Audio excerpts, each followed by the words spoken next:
Police station हद्दीत जळगाव येथे FIR दाखल झाली आहे, ज्यामध्ये पिक पॉकेटिंग गँग पकडलेला आहे आणि त्यामध्ये एका जालना पोलिसाचा ग्रेड PSI प्रल्हाद मांटेला पण अटक करण्यात आलेली आहे.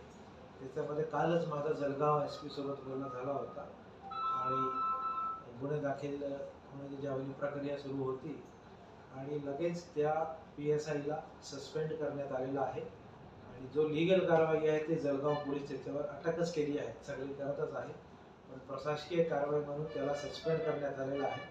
एकच महिन्यामध्ये त्याची रिटायरमेंट होती, पण तरीही त्यांनी जर असा प्रकार केला आहे तर त्याला त्याचा परिणाम 100% भोगावा लागेल. सर, काही पूर्वीचे काही गुन्हे काही लक्षात आले का तुमच्या? पूर्वीचे त्याच्यावर काही SR कोडमध्ये गुन्हे नाही आहे आणि हा जो गँग पकडला आहे जळगावमध्ये 3-4 महिन्या अगोदर सदर बाजार पोलीस स्टेशननी तोच गँग आपल्या बस स्टँडमध्ये त्यावेळी भरपूर काही 1-1.5 महिना चोरी चालली होती, त्यावेळी सर्वप्रथम सदर बाजार पोलिसांनी त्या गँगला पकडला होता आणि त्यामध्ये आपले 5-7 केसेस मला वाटते उघड आले होते. हे सदर बाजारच कार्यरत होते ना?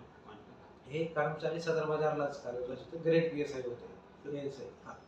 बस स्टँडशी निगडीत असू शकतं, आपल्या बस स्टँडला जे झाले ते त्यांच्याशी निगडीत असू शकतं. नाही, पण बस स्टँडला पण हेच गँग जो 3-4 लोक जळगावमध्ये अटक झाले त्यापैकी काही लोक कॉमन आहे.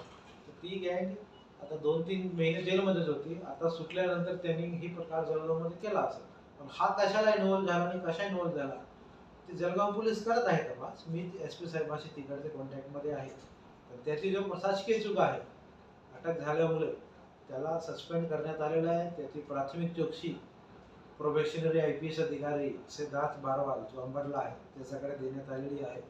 जो काही डिपार्टमेंटल स्ट्रॉंग ऍक्शन घेता येईल ते मी घेणार. सर, काल ते ऑन ड्युटी होते का?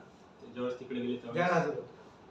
गैरहजर. नोटीस तामीलसाठी गेले होते काही पथक वगैरे असं? नाही, एक पथक गेला होता अगोदर, तो पथक शनिवार रात्री परत आलेला त्या आहे. पथकात यांचा पण असं? त्या पथकामध्ये 4 लोक होते, तो पण होता, पण ती पथक ऑलरेडी शनिवारी आलं होतं, त्याच्यानंतर तो गैरहजर होता.